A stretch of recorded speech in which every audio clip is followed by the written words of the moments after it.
Fun fantasy facts, fantasy football today in 5. Let's do it.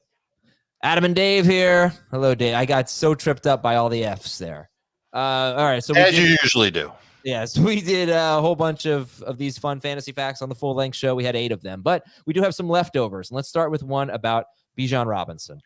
We think he's going to get, here's another F, 15 or more touches per game in this coming season with this new coaching staff in Atlanta.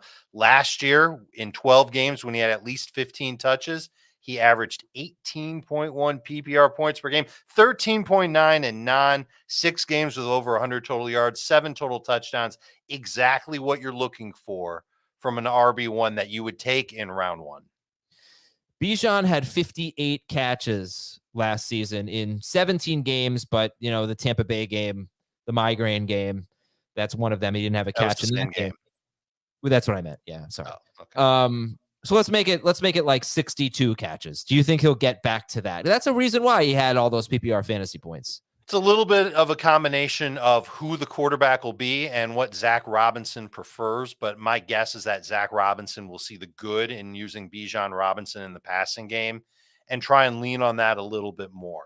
That's a good question to ask once we know who the Falcons quarterback is going to be. If it's somebody like Justin Fields, I wouldn't feel great about Bijan having that type of upside. But if it's somebody who's going to be a little bit more stationary, let's say that they find their way to Kirk Cousins coming off of the Achilles injury, I would like that a lot for Bijan.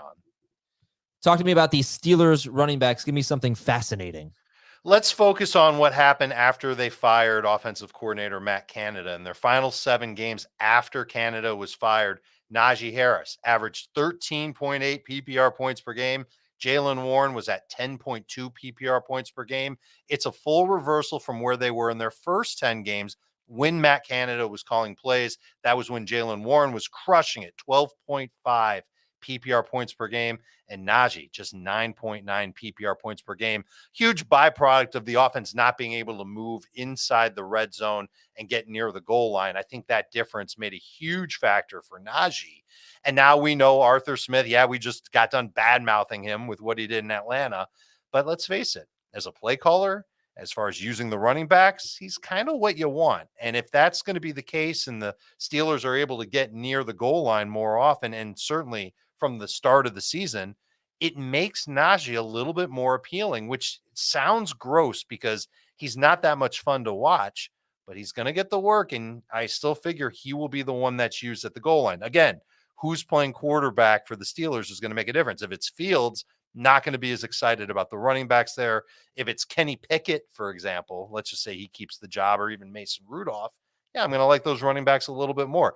Najee could end up being a pretty good value play because a couple of fantasy managers in every league will remember what he did to start last year, and they'll go, nah, I don't want that guy on my team. But he falls to a point in the draft, you could call it round 5, round 6, where you'll love to have him and he'll give you good value at that spot.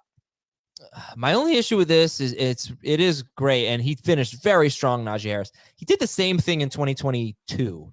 The last 9 games of 2022 after their midseason bye, he was a top 10 running back per game. He was 6th or 7th per game in half PPR, 9th per game in full PPR.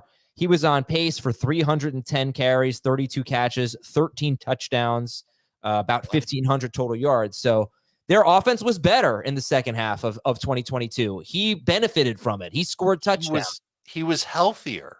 I remember Matt Canada telling the media he's a different running back now. He should be better. Right around Thanksgiving, we started to see Najee play better. Remember, he had the foot issue.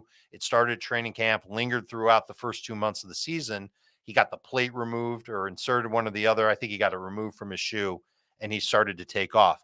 I don't know if that explains everything, but you're right. Each of the last 2 seasons, Najee's come through in the second half, probably for different reasons. Yeah. But it's a fact that can help you either stick with Najee if you draft him, or acquire him if he gets off to a crappy start in 2024. All right. And that's fantasy football today in 5. That's Dave. I'm Adam. We'll talk to you tomorrow. Have a good one, everybody.